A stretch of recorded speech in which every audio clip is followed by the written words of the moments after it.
Okay, so next हमने क्या करना है कि कंपैरिजन करना है स्केलेटल मसल्स का, और जो स्केलेटल मसल्स और स्मूथ मसल्स कॉन्ट्रैक्शन है उन दोनों को कंपेयर करना है कि ये किस तरह से एक दूसरे से डिफर करते हैं। ये दोनों कॉन्ट्रैक्शन इधर के वो स्मूथ मसल्स के अंदर है या फिर वो आपके पास जो है वो स्मूथ मसल्स में या स्केलेटल मसल्स में। कॉन्ट्रैक्शन के अंदर एक्टिन और मायोसिन फिलामेंट्स तो इन्वॉल्व होते हैं, लेकिन जो प्रोसेस है पूरा उसके वो किस तरह से एक दूसरे से डिफर करता है। तो उसमें सबसे पहला जो पॉइंट आ जाता है slow cycling of myosin cross bridges.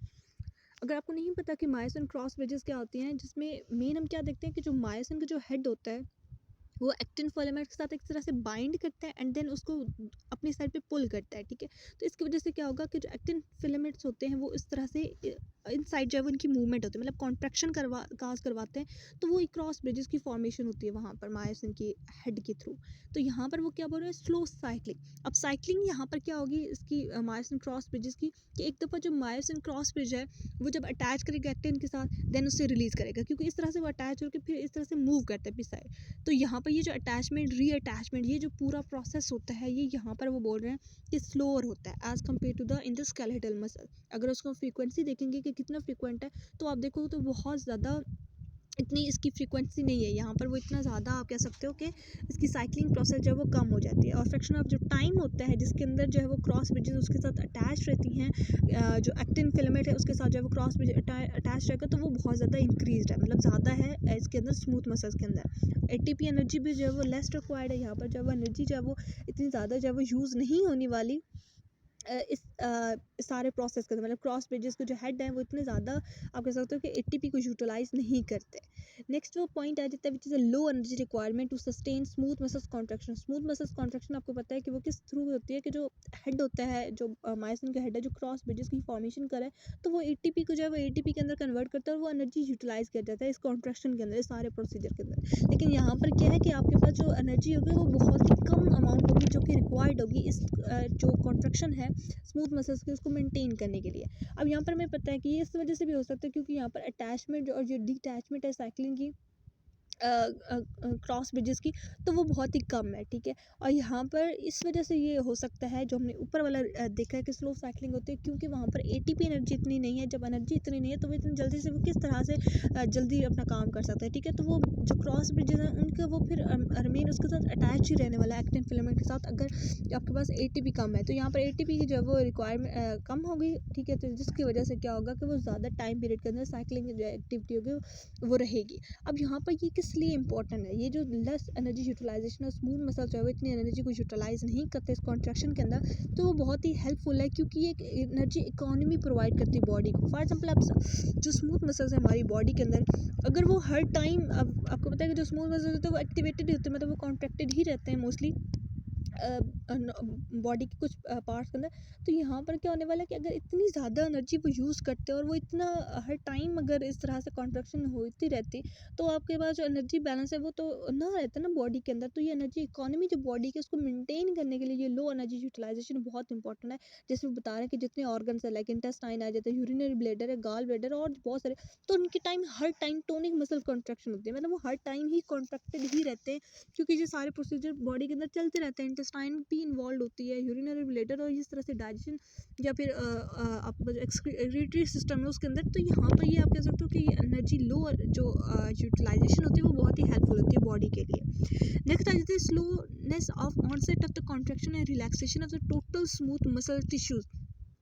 जो एक स्मूथ मसल टिश्यू होता है वो तकरीबन उसे टाइम पीरियड चाहिए होता है 50 to 100 मिली सेकेंड्स के, जब उसकी आप कह सकते हो ना कि वो स्टिमुलस उसे मिलता है, उसे जो नर्वस सिग्नल है वो पहुंचता है कि उसने जो वो कॉन्ट्रैक्ट करना है, तो वो तकरीबन कितना टाइम लेता है, वो 50 to 100 मिली सेकेंड लगेगा इससे पहले कि वो एक्साइट करे, ठीक है। अब जब वो अभी तो एक्साइटेशन का टाइम पीरियड इनिशियल वो बता रहे कितना टाइम चाहिए होता है, लेकिन जब फुल कॉन्ट्रैक्शन तक जाएगा तो उसके लिए फर्दर उसको जो है वो 0.5 सेकेंड चाहिए होते हैं। और जब दोबारा से डिक्लाइन होता था कॉन्ट्रैक्टाइल फोर्स के अंदर, तो उसके में भी जो है वो 1 to 2 सेकंड चाहिए। तो ओवरऑल कह सकते हो कि जो कॉन्ट्रैक्शन है उसमें 1 to 3 सेकंड्स चाहिए होते हैं, तब उसके बाद कॉन्ट्रैक्शन होती है। और ये तकरीबन आप देखें तो 30 टाइम्स होते हैं वो as long as single contraction of every skeletal muscle.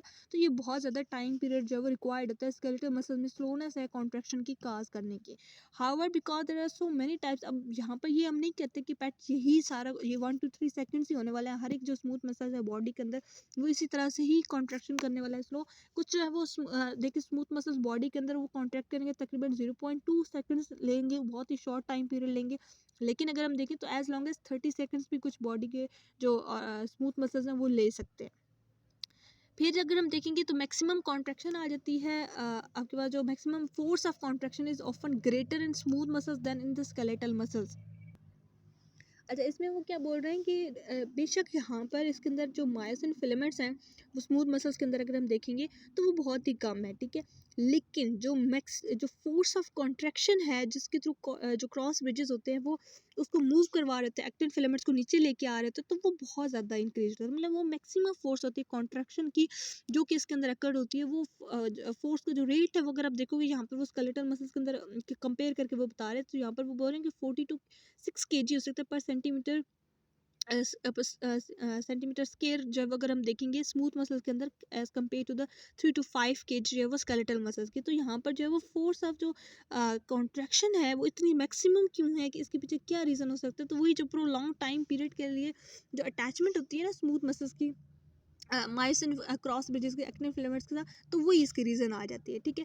इसके बाद जो नेक्स्ट आ जाता है which is a major one आप कह सकते हो, यहाँ पर लैच मैकेनिज्म आ जाता है जो कि फैसिलिटेट करता है prolong holding of contraction of smooth muscle. अब हम ये भी बता रहे हैं कि जो कॉन्ट्रैक्शन है स्मूथ मसल्स की वो टाइम पीरियड मतलब बहुत ज़्यादा टाइम लेती है, उसके क्रॉस ब्रिजेस जो है वो अपने जो साइकिलिंग है वो स्लो करता है। तो यहाँ पर वो कह रहे हैं कि एनर्जी जो कंजप्शन होगी ना इस कॉन्ट्रैक्शन को मेनटेन करने के लिए वो बहुत ही कम होती है, ठीक है, इसके अंदर। और इसी वजह से इसको जो मैकेनिज्म है ये स्केलेटल जो स्मूथ मसल्स के अंदर वो उसको हम लैच मैकेनिज्म कहते हैं। और ये इसलिए इंपॉर्टेंट होती है क्योंकि ये जो टोनिक कॉन्ट्रैक्शंस होती हैं जो बहुत ही प्रोलॉन्ग टाइम पीरियड के लिए जो कॉन्ट्रैक्टेड मसल्स हैं स्मूथ मसल्स हैं उनको जो है वो एक एनर्जी जो है वो थोड़ी एनर्जी यूटिलाइज करके ये मैकेनिज्म जो है वो मेंटेन रहता है, ठीक है। अगर ज़्यादा एनर्जी यूज़ हो जाती तो ऑब्वियसली वो उसके अंदर जो है वो रेगुलेशन तो नहीं हो सकती थी ना, तो इस वजह से ये बोल रहे हैं। नेक्स्ट हम देखेंगे लास्ट टॉपिक आ जाता है stress relaxation of smooth muscles.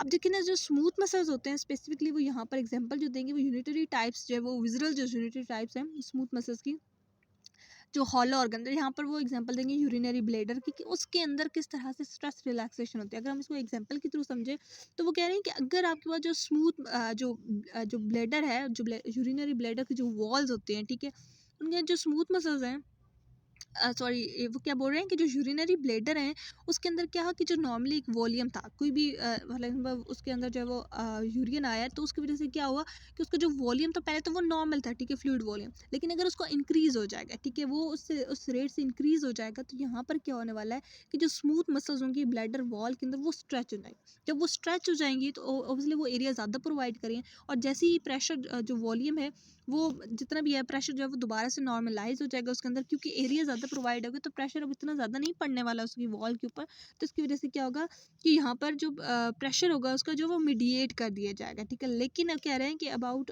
Next 15 to 16 second में क्या होगा कि जो कंटिन्यूस स्ट्रेच होगा वॉल ब्लैडर का तो जो प्रेशर होगा वो रिटर्न होगा almost exactly to the original, ठीक है। तो इस तरह से स्ट्रेचिंग की वजह से क्या होगा, कंटिन्यूसली स्ट्रेच करने की वजह से जो प्रेशर होगा वो दोबारा से नॉर्मलाइज हो जाएगा डिस्पाइट कि वहाँ पर उसके अंदर जो वॉल्यूम है वो इंक्रीज हो चुका है। इसकी कंपैरिजन में अगर हम देखेंगे तो वो कह रहे हैं कि अगर आपके पास जो वॉल्यूम है पहले फॉर एग्जाम्पल वो जितना भी था उससे हमने कहा कि राइज करेगा तो स्ट्रेचिंग होगी एंड देन जो है वो उसको कंपनसेट कर दीजिएगा प्रेशर को। तो यहाँ पर दूसरे वो बोल रहे हैं कि अगर फॉर एग्जाम्पल वॉल्यूम डिक्रीज कर जाता है तो फिर कैसे होगा। अगर वॉल्यूम बहुत ज़्यादा सडन डिक्रीज कर जाता है और प्रेशर होगा ओबियसली वो भी फॉल आउट हो जाएगा।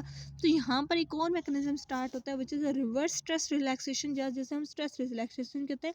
तो उसमें वो क्या कर रहे हैं कि यहाँ पर वॉल्यूम डिक्रीज होने की वजह से क्या होगा कि सडनली जैसे वॉल्यूम डिक्रीज होगा कि जो प्रेशर होगा वो भी फॉल कर जाएगा। पहले बहुत ज़्यादा प्रेशर फॉल करके देन दोबारा आहिस्ते आहिस्ते जो है वो उसी तकरीबन सेकंड टू वो कह रहे हैं मिनट्स लेंगे एंड दोबारा वो ओरिजिनल लेवल तक मेंटेन हो जाएंगे, ठीक है। तो ये रिवर्स स्ट्रेस रिलैक्सेशन होती है। और ये इसलिए इम्पोर्टेंट है there important is that except for a short period they allow hollow organ to maintain about the same amount of pressure inside its lumen. तो इसका मतलब है कि जितने भी हॉलो ऑर्गन, मतलब ये हॉलो ऑर्गन की अगर हम बात करेंगे तो उसके अंदर जो प्रेशर की मेंटेनेंस है वो इसके अंदर कौन इन्वॉल्व होते हैं, ये स्मूथ मसल्स इन्वॉल्व होते हैं जो कि कॉन्ट्रैक्ट करके उसके जो प्रेशर होता है उसको ऑप्टिमाइज करते हैं। फॉर एग्जांपल मतलब हमने पहले यही बात की ना कि उसके जो है वो अगर वॉल्यूम इंक्रीज हो जाता है, प्रेशर इंक्रीज हो जाएगा तो वो अपने कॉन्ट्रैक्ट करेगा, एरिया ज़्यादा प्रोवाइड करेगा। अगर कम भी हो जाता है तो दोबारा से उसको जो प्रेशर होगा उसको मेंटेन किया जा सकता है इसके थ्रू।